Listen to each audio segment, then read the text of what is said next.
നിങ്ങൾക്കറിയാമോ, സഹോദരയ്യപ്പൻ അവിടെ നിന്നിട്ട മഹാസമാധിക്ക് ചുറ്റുമുണ്ടായിരുന്ന സകല മരങ്ങളും വെട്ടിവൃത്തിയാക്കിയത്, മഹാസമാധി മന്ദിരത്തിൽ ഇടിച്ചു നിരത്തി വെടിപ്പാക്കിയത്.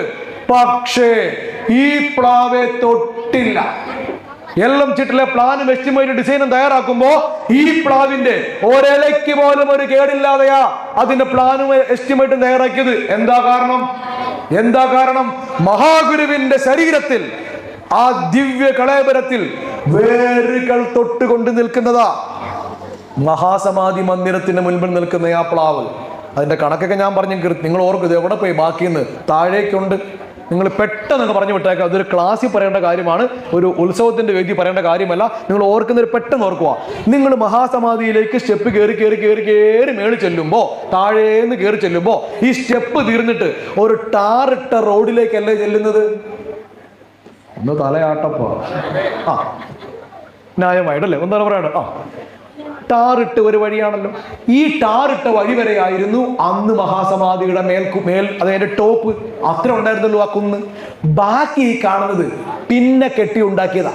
ഓക്കെ, ഇത് കെട്ടി ഉണ്ടാക്കുന്നതിന് മുമ്പ് ആ റൗണ്ടിലുള്ള ടാറിട്ട ആ കുന്നാണ് മഹാസമാധിയുടെ ടോപ്പ് എൻഡ്. അതിന്റെ ഒത്ത മധ്യത്തിൽ 30 അടി സമചതുരത്തിൽ 7 അടി താഴ്ചയിൽ ഒരു കുഴി എടുത്തു. അതിന്റെ ഒത്ത മധ്യത്തിൽ 5 അടി സമചതുരത്തിൽ 5 അടി താഴ്ചയിൽ മറ്റൊരു കുഴിയും എടുത്തു. അപ്പൊ 7 × 5 = 12. അതിലേക്ക് ആ ഗുരുവിന്റെ ശരീരം ഇറക്കി വെച്ചത്. ഓക്കെ, അപ്പൊ ഏതാണ്ട് ഈ പ്ലാവിന് അന്ന് ഏതാണ്ട് ഒരു 27 അടി പൊക്കമുണ്ടെങ്കിൽ അതിന്റെ 12 അടി താഴോട്ടെന്ന് പറയുമ്പോൾ ബാക്കിയുള്ള ഏതാണ്ട് 15 അടി മേള. അവിടം വരെയാണ് ഗുരുവിന്റെ. അപ്പൊ ഈ വേര് ഏതാണ്ട് അവിടം വരെ എത്തുന്നുണ്ട്. ഓക്കെ, ഈ താഴോട്ട് പോകുമ്പോ ഈ വേര് എത്ര ഉണ്ട്? പിന്നെ ഭഗവാന്റെ തിരുശരീരം അത് പോട്ടെ, മഹാസമാധിയാണ്. മൂടുന്നു. വീണ്ടും നിങ്ങൾ ആ ടാറിട്ട പ്രദക്ഷിണ വഴിയുടെ മുമ്പിൽ ഏതാണ്ട് കരിങ്കല്ല് കൊണ്ട് കെട്ടിയ വട്ടത്തിലുള്ളൊരു പീഠമായുള്ള പ്രദക്ഷിണ വഴി, ആ പഞ്ചസാര മണൽ ബാക്കിയത്, അതിന് 10 അടി പൊക്കമുണ്ട്. അപ്പോ 12 × 10 = 22. നിങ്ങൾ ആ വഴിയിലേക്ക് കയറി ചെല്ലുമ്പോഴാണ് ഈ പ്ലാവ് നിൽക്കുന്നത്. അതിന്റെ നിങ്ങൾ ആ വഴിയിലൂടെ നടന്നു ചെല്ലുമ്പോൾ 6 പടികളാണ്. 1, 2, 3, 4, 5, 6. 7ാമത്തെ പടി എന്ന് പറയുന്നത് മഹാസമാധിയുടെ പ്രദക്ഷിണ വഴിയാണ്. അപ്പൊ നമ്മൾ എന്ത് മനസ്സിലാക്കണം?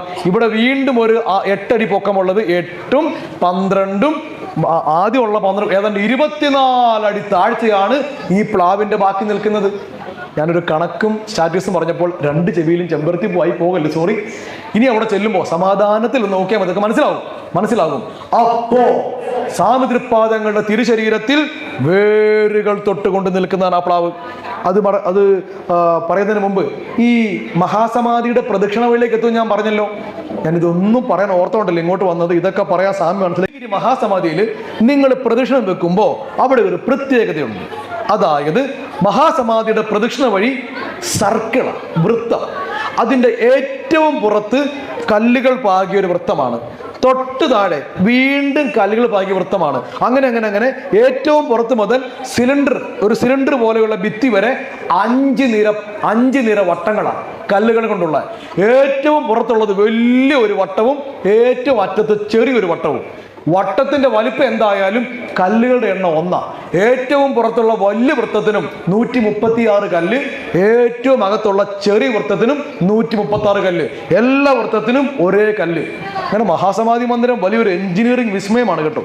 നമ്മളാരും അത് നോക്കാതെ വേഗം ഓടിപ്പോരുന്നത് കൊണ്ടാണ്. അപ്പൊ ഞാൻ പറഞ്ഞു വന്നത്, ആ മുൻപിൽ നിൽക്കുന്ന പ്ലാവിന്റെ ഏതാണ്ട് നമ്മളിപ്പോൾ കാണുന്ന 9 അടി താഴ്ചയിലേക്കുള്ള 24 അടിയോളം താഴേക്കുണ്ട്. അവിടെ നിന്നും പുറപ്പെടുന്ന വേരുകൾ ശ്രീനാരായണ പരമസദ്ഗുരുവിന്റെ മഹാഗുരുവിന്റെ തിരുശരീരത്തിൽ വേരിങ്ങനെ തൊട്ടോണ്ട നിൽക്കുന്നത്. ഒരുപക്ഷെ ആ ശരീരത്തിലൂടെ പിണഞ്ഞു പോകുന്നതായിരിക്കാം ആ വേരുകൾ. അതുകൊണ്ടാണ് ഒരിലയ്ക്ക് പോലും കേടില്ലാതെ അതിന്റെ പ്ലാൻ തയ്യാറാക്കിയത്. അതുകൊണ്ട് പ്രിയപ്പെട്ടവരെ, നിങ്ങൾ ഇനി മഹാസമാധിയിലെത്തി ഭഗവാനെ വലം വെച്ച് വന്നിട്ട് ആര് കണ്ടാലും ഒരു നാണക്കേടും വിചാരിക്കണ്ട. അവർക്കറിയാത്തത് കൊണ്ടാ 2 കൈകൾ വിടർത്തി നെഞ്ചോട് ചേർത്ത പ്ലാവിനെ കെട്ടിപ്പിടിച്ച് 1 മിനിറ്റ് അങ്ങ് നിൽക്കണം. നിങ്ങൾക്ക് നല്ല സാധനയുണ്ടെങ്കിൽ, നല്ല അനുഷ്ഠാനമുണ്ടെങ്കിൽ, നല്ല ശരീരശുദ്ധി ഉണ്ടെങ്കിൽ നിങ്ങൾക്കൊരു വൈബ്രേഷൻ അറിയാൻ പറ്റും. നിങ്ങൾ ഗുരുവിന്റെ സാന്നിധ്യം അറിയും. നോക്കൂ നിങ്ങൾ. ഒറ്റയടിക്കില്ലെങ്കിൽ വീണ്ടും പോകുമ്പോൾ നോക്കൂ, അറിയാൻ പറ്റും. ഇത്ര ചൈതന്യമാണ് മഹാസമാധിയിൽ. വർഷത്തിൽ ഒരു 4 തവണ 3 മാസം കൂടുമ്പോൾ അച്ഛനും അമ്മയും മക്കളും അവിടെ പോകണമേ. ഞാൻ നേരത്തെ പറഞ്ഞ ഒന്നുകൂടി ആവർത്തിക്കുന്നു. നിങ്ങളൊരു 4ഓ 5ഓ വയസ്സുള്ളപ്പോൾ മകന്റെ കയ്യിൽ മുറുക്കി പിടിച്ചുകൊണ്ട് മഹാസമാധിക്ക് 108 വലം വെച്ച് ശീലിപ്പിച്ചാൽ, വർഷത്തിൽ ഇങ്ങനെ 4 തവണ ചെയ്താൽ, എല്ലാ കൊല്ലവും ചെയ്തുകൊണ്ടിരുന്നാൽ 20-ാം വയസ്സിൽ നിങ്ങൾ കൈ പിടിക്കുമ്പോൾ അവൻ ഒതറിക്കുകയില്ല. ആ ആത്മബന്ധമുണ്ടായി വരും. മാത്രവുമല്ല, അങ്ങനെയൊക്കെ ചൊല്ലി പ്രാർത്ഥിച്ച് ഉപാസിച്ച് ഒരു ആധ്യാത്മികതയിൽ വരുന്ന കുഞ്ഞുങ്ങൾ എങ്ങും വഴിപഴിച്ചു പോവുകയില്ലെന്നേ. അവർക്ക് സ്വന്തം കുടുംബത്തിന്റെ പ്രതീക്ഷയാണ് ഞാനെന്ന് മനസ്സിലാക്കാൻ പറ്റും. എൻ്റെ ഒരു റിക്വസ്റ്റ് ആണ്, ഇങ്ങനെയൊക്കെ പോകുമ്പോൾ വീട്ടിലെ മുത്തച്ഛനെയും മുത്തച്ഛയും കൂടെ ഒക്കെ കൊണ്ടുപോയേക്കണേ. നമ്മൾ ഈ ഭർത്താവിൻ്റെ അച്ഛനും അമ്മയും കളയാൻ വേസ്റ്റ് ബാസ്ക്കറ്റിൽ വെച്ചേക്കുന്ന സാധനങ്ങളല്ല കേട്ടോ. അവരെ കൂടെ ഒക്കെ ഒന്ന് കൊണ്ടുപോകണം. നമ്മൾ മുത്തച്ഛനും മുത്തച്ഛനും അങ്ങ് ചവിട്ടും, അവരെ കൊണ്ടുപോകത്തില്ല. അത് നല്ലതല്ല. നമ്മൾ നമ്മുടെ അച്ഛനോടും അമ്മയോടും എങ്ങനെ പെരുമാറുന്നോ അത് കണ്ടാണ് മക്കൾ നമ്മളോട് പെരുമാറുന്നത്. ഒരു രസകരമായ കഥ അതിനെക്കുറിച്ചുണ്ട്. ഒരു വീട്ടില് മുത്തച്ഛി മരിച്ചുപോയി. മുത്തച്ഛൻ മാത്രമേ ഉള്ളൂ. വലിയ രോഗമാണ്. ഈ പുള്ളിയും കൂടെ എങ്ങനെയെങ്കിലും തട്ടിപ്പോവാണെങ്കിൽ കാര്യങ്ങൾ എളുപ്പമാവുമല്ലോ എന്ന് ഓർത്തിട്ടാണ് ഇവരിരിക്കുന്നത്. അപ്പൊ നല്ല സ്ഫടികം പോലുള്ള പാത്രത്തിലാണ് ഇവർ ഭക്ഷണമൊക്കെ കഴിക്കുന്നത്. ഒരു പഴകിയ, ഒരു കളറില്ലാത്ത, തുരുമ്പ് പിടിച്ച് തുടങ്ങിയിട്ടുള്ള ഒരു പഴകിയ പാത്രത്തിലാണ് മുത്തച്ഛന് ഭക്ഷണം കൊടുക്കുന്നത്. അപ്പോ കുഞ്ഞു ചോദിച്ചു, എന്താ അമ്മേ മുത്തച്ഛൻ ഈ പഴയ പാത്രത്തിൽ കൊടുക്കുന്നതെന്ന്? അത് മുത്തച്ഛൻ മരിക്കാറായില്ലേ, രോഗമായില്ലേ, അതുകൊണ്ട് പഴയ പാത്രത്തിലാ കൊടുക്കുന്നതെന്ന്. കുറെ നാൾ കഴിഞ്ഞു, മുത്തച്ഛൻ മരിച്ചു. അവർ ആ മുറിയൊക്കെ ഡെറ്റോട്ട് കഴുകി വൃത്തിയാക്കി, മുത്തച്ഛന്റെ പുതപ്പെല്ലാം കത്തിച്ചു, മുത്തച്ഛന്റെ ബെഡ് കത്തിച്ചു, കട്ടില് കഴുകാൻ വേണ്ടി പുറത്തിട്ടു, അദ്ദേഹത്തിന്റെ എല്ലാ സാധനങ്ങളും കത്തിച്ചു മൊത്തം ശുദ്ധമാക്കുക. അപ്പൊ ഈ പഴയ പാത്രം എടുത്ത് കളയാൻ വരുമ്പോ കൊച്ചി ചോദിക്കുന്നു, എന്താ അമ്മ ഈ പാത്രം കളയുന്നേ? അത് മുത്തച്ഛൻ മരിച്ചു പോയില്ലേ, ഇനി ഈ പാത്രം വേണ്ടല്ലോ എന്ന്. അയ്യോ, അമ്മയ്ക്ക് പ്രായമാകുമ്പോൾ ഈ പാത്രത്തിൽ വേണ്ടേ അമ്മയ്ക്ക് ഞാൻ തരാൻ, ഇത് കളഞ്ഞാൽ എങ്ങനെയാന്ന് തിരിച്ചു പണി കിട്ടും. ഇതൊക്കെ ഒരു സൈക്കിള് പോലെ കറങ്ങി വരും. അതുകൊണ്ട് നിങ്ങൾ മഹാസമാധിയിലൊക്കെ പോയി പ്രാർത്ഥിക്കാണ്ടിരിക്കുമ്പോൾ അച്ഛനെയും അമ്മയും മുത്തച്ഛനെയൊക്കെ ഒന്ന് കൊണ്ടുപോകണം. അങ്ങനെ ഒരു കൂടുമ്പോൾ ഇമ്പമുള്ളതാണ് കുടുംബം. തർക്കമൊക്കെ എല്ലായിടത്തും ഉണ്ടാകും, ഒന്നും സാരമില്ല, ഒന്ന് പോണം. അങ്ങനെ ശ്രേഷ്ഠതയുള്ള ഒരു കുടുംബമായി നമ്മൾ വളരണം. ഏറ്റവും നല്ലത് ശിവഗിരിയിലും അരുവിപ്പുറത്തും മഹാഗുരുവിന്റെ ചൈതന്യമായ മണ്ണിലൊക്കെ നമ്മളൊന്ന് പോകണം. ശിവഗിരി നിങ്ങൾ വർഷത്തിൽ 4 തവണയെങ്കിലും പോണേ. ഭഗവാനെ ഉപാസിക്കണേ, നിങ്ങളവിടെ ഉണ്ടായിരിക്കണേ. ഇതിന് വലിയ മാറ്റമുണ്ടാകും. നിങ്ങൾ ആ പ്ലാവിന്റെ ചുവട്ടിലിരുന്നു കൊണ്ട് നിങ്ങൾ ബാഹുലയ അഷ്ടകം ചൊല്ലണേ, നിങ്ങൾ ഭദ്രകാളി അഷ്ടകം ചൊല്ലണേ, നിങ്ങൾ ഗുരുഷട്കം ചൊല്ലണേ. മഹാഗുരുവിന്റെ തിരുവുള്ളമൂറി അമൃത കുംഭങ്ങളായ 1 2 പ്രാർത്ഥനകൾ നിങ്ങൾ അവിടെ ഇരുന്നു കൊണ്ട് ചൊല്ലണേ. നിനക്ക് വലിയ ബലമുണ്ടാകും. മക്കളെങ്ങും തെറ്റിപ്പോവുകയില്ല.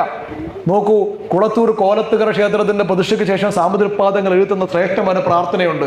കാലാശ്രയം എന്നായി അണയുന്നോർക്ക് അനുകൂലൻ, ബാലാക്ഷൻ അധർമ്മിഷ്ഠരിൽ ഏറ്റവും പ്രതികൂല. നല്ല പ്രാർത്ഥനയാ. അതിൽ ഒരു വരിയുണ്ട് കേട്ടോ, നമ്മൾ നമ്മുടെ മക്കളെ കൊണ്ട് ചെറുപ്പം മുതൽ ചൊല്ലി ശീലിപ്പിക്കണ്ട. എപ്പോ വന്നാലും മഹാഗുരുവിന്റെ മുൻപിലാണെങ്കിലും എവിടെയാണെങ്കിലും ചൊല്ലിക്കേണ്ട ശ്രേഷ്ഠമായൊരു വരിയുണ്ട്. ഈ ലോചനമാം ഇന്ദ്രിയം ഏതെങ്കിലും ഒന്നിങ്ങി ആലോചന കൂടാതെ അബദ്ധത്തിങ്കൽ അണഞ്ഞാൽ ആ ലാക്കിലുടൻ സന്മതി തോന്നിക്കുക എനിക്കൻ കോലത്തുകര കോവിലിൽ വാഴും ഭഗവാനെ. ചൊല്ലിക്കണേ. ചെറുപ്പം മുതൽ നിങ്ങളുടെ മക്കളെ കൊണ്ട് ചൊല്ലിക്കണം. ഈ ലോചനമാം ഇന്ദ്രിയം ഏതെങ്കിലും ഒന്ന്, കണ്ണോ ചെവിയോ നാക്കോ, ഏതെങ്കിലും ഒരു ഇന്ദ്രിയം, ഒരു കാഴ്ച കണ്ടോ, ഒരു ടേസ്റ്റ് അറിഞ്ഞോ, ആലോചന കൂടാതെ വീണ്ടും വിചാരമില്ലാതെ അബദ്ധത്തെങ്കലണഞ്ഞാൽ, തെറ്റായ വഴിയെ പോയാൽ ആ ലാക്കിൽ അപ്പോൾ തന്നെ ഉടൻ സന്മതി തോന്നിക്കുക, എനിക്ക് നല്ല ബുദ്ധി തരണേ, കോലത്തുകര കോവിൽ വാഴും ഭഗവാൻ. അങ്ങനെ ചൊല്ലിയാലുണ്ടല്ലോ, ഒരു 5 വയസ്സ് പ്രായമുള്ളപ്പോൾ തൊട്ട് നമ്മുടെ മക്കളെ കൊണ്ട് ആ ലാക്കിലുടൻ സന്മതി തോന്നിക്കുക. അങ്ങനെ നിങ്ങൾ ചൊല്ലിച്ച് ശീലിപ്പിച്ചാൽ അവൻ 18 വയസ്സാകുമ്പോ അവന്റെ കൂട്ടുകാര് എടാ ഒരു സ്മോക്ക് എടുത്ത് നോക്കാന്ന് പറഞ്ഞ് വിളിച്ചാൽ അവൻ പോവുകയില്ല.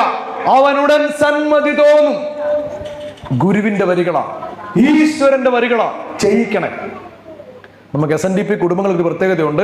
അച്ഛനും അമ്മയും മക്കളും പ്രാർത്ഥിക്കുമ്പോൾ അച്ഛൻ TV കാണും, ഇല്ലേ പത്രം വായിക്കും. പ്രാർത്ഥന, ജപം, ധ്യാനം, അനുഷ്ഠാനം സ്ത്രീകൾക്ക് നമ്മൾ കൊട്ടേഷൻ കൊടുത്തേക്ക് പോവാം. വ്രതം നോക്കുക, താലപ്പൊലി എടുക്കുക, കുടുംബയോഗത്തിന് പോവുക, പ്രഭാഷണം കേൾക്കുക, ഇതെല്ലാം സ്ത്രീകളുടെ പരിപാടിയാണ്. അച്ഛനും അമ്മയും മക്കളും ഒക്കെ ഒന്നിച്ചിരുന്ന് പ്രാർത്ഥിക്കുന്ന ഒരു കുടുംബമുണ്ടെങ്കിൽ നിങ്ങൾ പ്രത്യേകിച്ച് ലോട്ടറി അടിക്കണേ, മകളെ കെട്ടിക്കണേ, മകനെ കെട്ടിക്കണേ, ലിസ്റ്റ് ഓഫ് ആഗ്രഹങ്ങളുമായിട്ട് പോകണ്ട. എല്ലാം വന്നു ചേർന്നോളും. ഐശ്വര്യം നിങ്ങളുടെ വീട്ടിലേക്ക് വിരുന്നു വരും. നിങ്ങൾ വിളിച്ചു കയറ്റണ്ട, എൻ്റെ ഭഗവാനെ എങ്ങനെ തരണേ, എൻ്റെ ഭഗവാനെ ഇങ്ങനെ തരണേ, ഒന്നും പറയണ്ട, ഒന്നും പറയണ്ട. പക്ഷെ നമ്മളതിന് ഉപാസിക്കുന്നൊരു സംവിധാനം ഉണ്ടാവണം. നമ്മൾ ഇടയ്ക്കിടയ്ക്കൊക്കെ അരുവിപ്പുറത്ത് പോകണം. സാമുദ്രിപാദങ്ങൾ പോയ ഭഗവാൻ തപസ്സനുഷ്ഠിച്ചിട്ടുള്ള ആ ഗുഹയിൽ ഒന്നിരുന്ന് ജപിക്കണം. അച്ഛനും അമ്മയും മക്കളും ഒക്കെ ഒന്നിച്ച് ചെറുപ്പം മുതലേ ആ ഒരു ആധ്യാത്മികതയിൽ അവരെ വളർത്തിയെടുക്കണം. ടെററിസ്റ്റ് ആക്കാനല്ല പറഞ്ഞേ, ഗുരുഭക്തിയോട് വളർത്തിയെടുത്താൽ മതി. സഹജീവികളെ സ്നേഹിക്കാൻ പഠിപ്പിച്ചാൽ മതി. ഒരാൾ വിശന്നിരിക്കുമ്പോൾ ചോറിന്റെ പകുതി അവർക്ക് കൊടുക്കാൻ തോന്നിയാൽ മതി. ഗുരുവിലേക്ക് കൊണ്ടുവന്ന് വളർത്തിയെടുത്താൽ അവരെങ്ങനെ ചെയ്യും, അവരെങ്ങനെ ചെയ്യും. ഒരു വയസ്സായൊരു അപ്പൂപ്പൻ ഒരു ബസ്സിൽ കയറി വരുമ്പോൾ അവൻ എഴുന്നേറ്റ് കൊടുത്തിട്ട് സീറ്റ് കൊടുക്കും, അല്ലാതെ താൻ അവിടെ പോയി ഇരിക്കണമെന്ന് പറയത്തില്ല, പറയുകയില്ല. ആ രീതിയിൽ ഒരു കരുണയുള്ള കൃപയുള്ള ഒരു തലമുറയെ വളർത്തിയെടുക്കുവാൻ ഇതൊക്കെയാ മാർഗം. പിന്നെ അവരെങ്ങും പോവുകയില്ല.